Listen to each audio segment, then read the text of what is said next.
I didn't have an ultimate goal. When I purchased the house, I had no idea that I would end up working on this for close to 50 years, and I'm still working on it. So it was sort of step-by-step decision process of what am I going to do next? And I've always come up with more ideas. I am James Goldstein. Thank you for visiting my home. The home has become known as the Sheats-Goldstein home. It was designed by John Lautner, who was Frank Lloyd Wright's main disciple. I grew up in Milwaukee, and I happened to live 1 block away from a Frank Lloyd Wright house that belonged to schoolmates of mine. So I spent a lot of time there.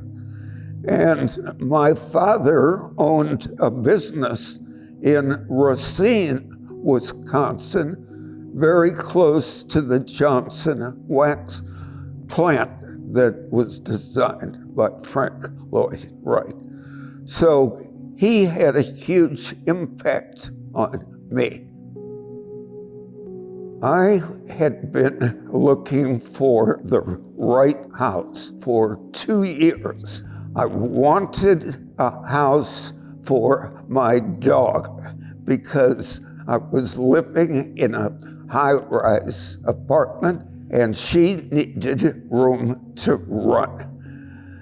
That was my motivation. My requirements were that the house had to be modern, it had to have a great view, and it had to have a swimming pool.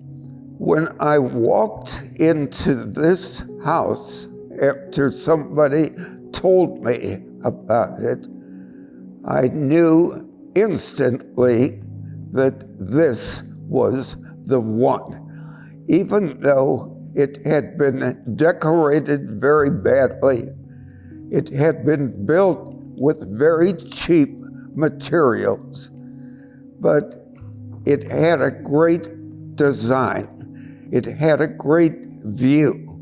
It had a pool. It was done by a disciple of my favorite architect, so it was just what I wanted.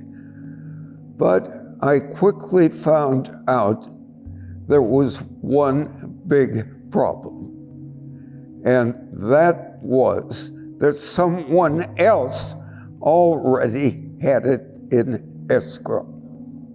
1 week later, I got some good news.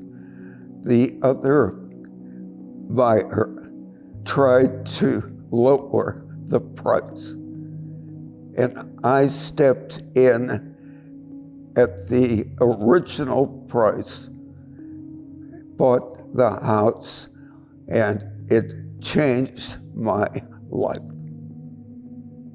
Well, the biggest project is building what I've called Club James next door.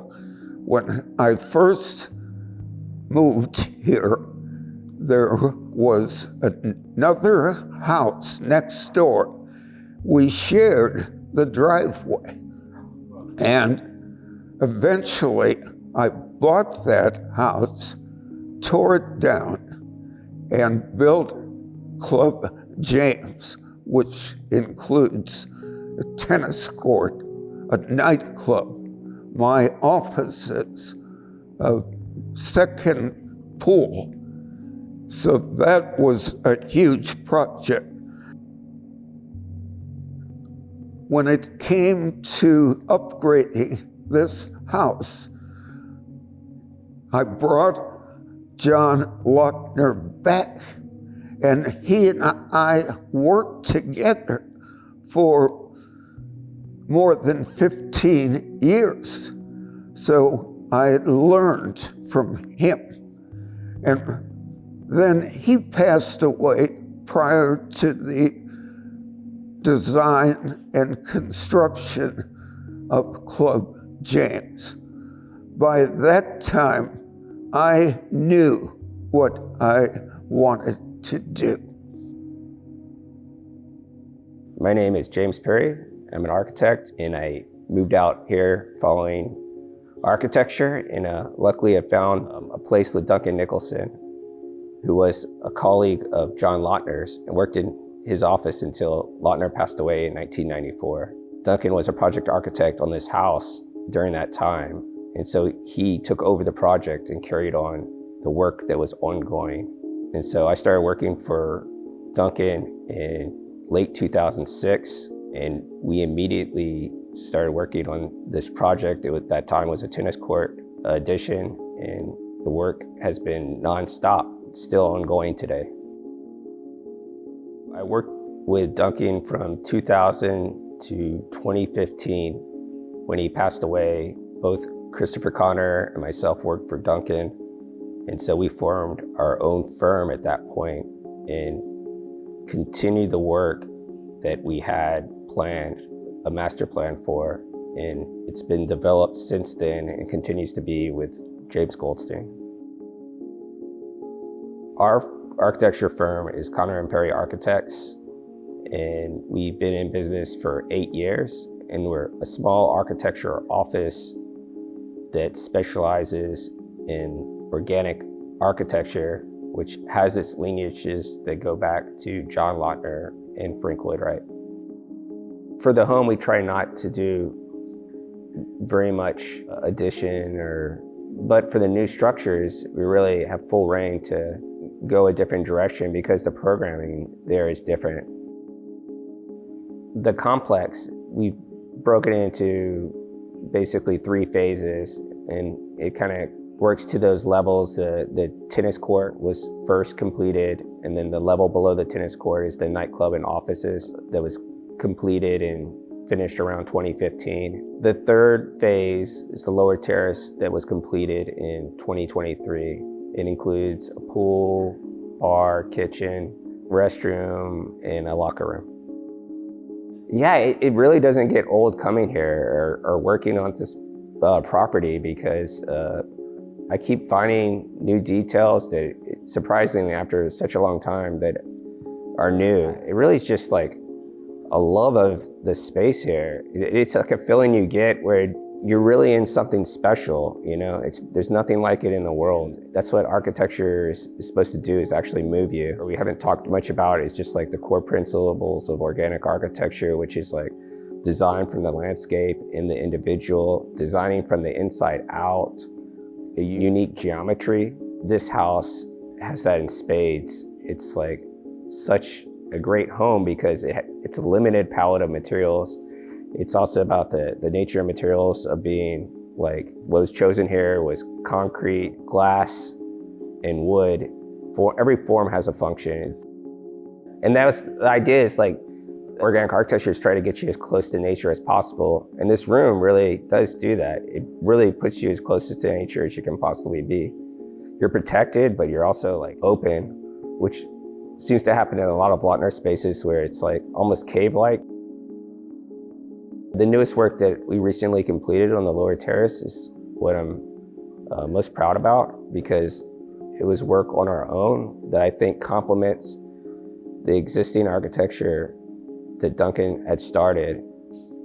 And I think it's a seamless connection to the landscape and to their previous architecture. My name is Chris Connor. I'm an architect in Los Angeles. I came to work for Duncan Nicholson, who is the impetus behind much of what you see here. He was an associate at Lautner's office and was the one that really introduced me to organic architecture and the philosophy. I was aware of it, of course, of Frank Lloyd Wright and everything at the time, but he was the one that really gave me sort of in-depth knowledge of practicing organic architecture, you know, beyond just reading about it and kind of understanding it on a very superficial level. I always like to talk about the design approach for any new structures as being an evolution of the language that Lautner has established in the original residence. The core DNA is there, it's transferred over. You've got the material palette and the geometry, but the expression of those genes is modified to what it needs to be in this new context. There's specific examples like the concrete board forming in the house is a wider traditional plank, like 3.5 inches.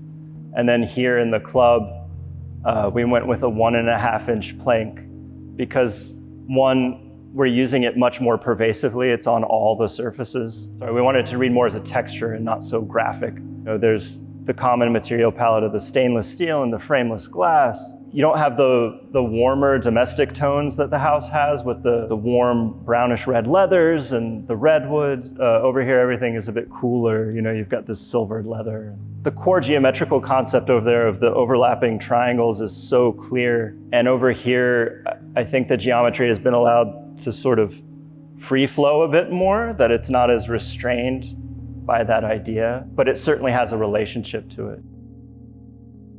Designing next to, I mean, what is arguably one of the most iconic houses in Los Angeles it's certainly challenging and humbling undertaking. I mean, difficult, yes, but you know, at the same time, inspiring. I mean, it's difficult not to be inspired when you walk into that house, into this place, you know. No matter how much time I spend up here, you come up here with new eyes.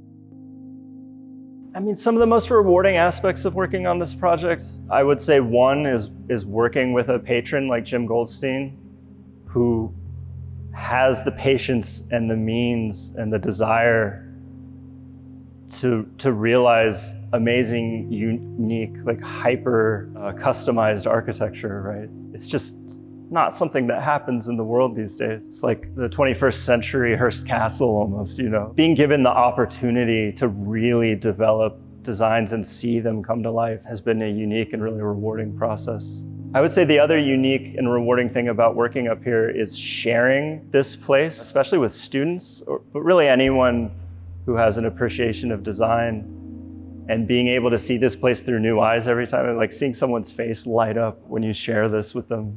And that's one of the unique things about this property, is that Mr. Goldstein shares it with the world, right? It's not this hidden private enclave. It's something that really engages with the world, which in itself is pretty rewarding.